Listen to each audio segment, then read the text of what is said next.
You're scrolling through a sea of gaming laptops, wondering if any of them will actually fit into the cramped desk space you have, survive a few hours of marathon sessions, and still leave enough battery for a quick coffee run. It's a real pain when you drop a few $100 on a machine that looks great on paper but ends up being a constant compromise, right? Link is in the description if you want to check the product details on Amazon. Let's dig into why the 2024 ASUS ROG Zephyrus G14 with the MUX Switch might be the one that finally lines up with the way you actually play, work, and travel. First off, the Zephyrus G14 has always been marketed as the smallest powerhouse, and this generation leans heavily into that claim with a 14-inch OLED panel that pushes 3K resolution and a 120Hz refresh rate.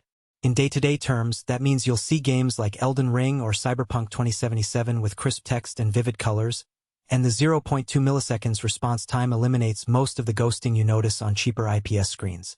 If you're the type who flips between a high-stakes shooter and a design-heavy workflow, the extra pixel density helps with UI scaling and reduces eye strain during long editing sessions. The big headline under the hood is the AMD Ryzen 9 8945HS. Paired with an RTX 4060 and 16GB of LPDDR5X RAM.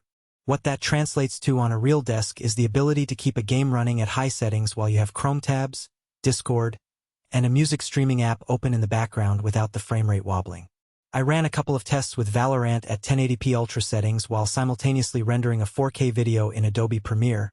The frame rate stayed solidly above 100 frames per second, and the laptop never hit a noticeable thermal throttle for the first hour. That's the kind of multitasking freedom you need if you're a content creator who also likes to game on the side. Now, the thing that separates this G14 from many other Thailand-like gaming rigs is the MUX Switch. Traditionally, ASUS laptops use Advanced Optimus, which automatically routes graphics to the integrated GPU to save power, but that can introduce a tiny input lag in games. The MUX Switch lets you manually flip to the dedicated RTX 4060, effectively cutting out the middleman. In practice, I noticed the difference when playing fast-paced titles like Fortnite. The input lag felt marginally lower, and the mouse response felt snappier. If you're competitive and count every millisecond, that manual control is a genuine advantage. Conversely, if you mostly play slower, narrative-driven games, you might never touch the Switch and just let the laptop manage power for you. Battery life is often the elephant in the room for gaming laptops, especially those with OLED screens that can be power-hungry.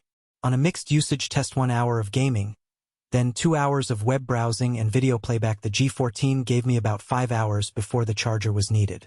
That's actually better than many 15-inch rivals, but it's still not enough to get through a full day without plugging in if you're planning extended gaming sessions. So, if you need a machine that can sit on a CAF table for a full workday, you'll likely need to keep the charger handy.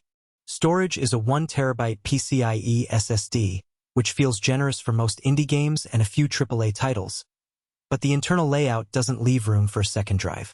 If you're the kind of gamer who hoards large game libraries or works with massive raw video files, you'll need to rely on an external SSD or a cloud solution. The trade-off is the slimmer chassis. Trying to squeeze in a second bay would have made the laptop bulkier and taken away from its portability edge. Speaking of portability, the G14 still weighs just under 1.6 kilograms and measures under 19 millimeters thick. That means you can slide it into a backpack next to a textbook without feeling like you're lugging a mini-tower. The keyboard is still the familiar ROG layout with decent travel, and the perky RGB can be turned off for a more subdued look when you're in a quiet coffee shop. One practical gripe I found, though, is the lack of a dedicated macro pad. Some competing 14-inch machines have a small extra column of programmable keys, which power users love for quick binds. If you rely heavily on complex key combos, you'll have to use software overlays or external devices. Thermals are another realistic concern. The G14's dual fan system does a respectable job for a laptop its size, but under continuous load, say, a 30-minute Red Dead Redemption 2 marathon, the fans ramp up to a noticeable whine, and the chassis surface can become warm to the touch near the vents. It's not enough to cause throttling, but if you're sensitive to fan noise or plan to game in a quiet environment like a shared dorm, that might be a deal-breaker. The good news is the MUX Switch can be turned off for lighter titles, dropping the heat output significantly. So, who should actually consider buying this machine? If you're a college student or a digital nomad who wants a laptop,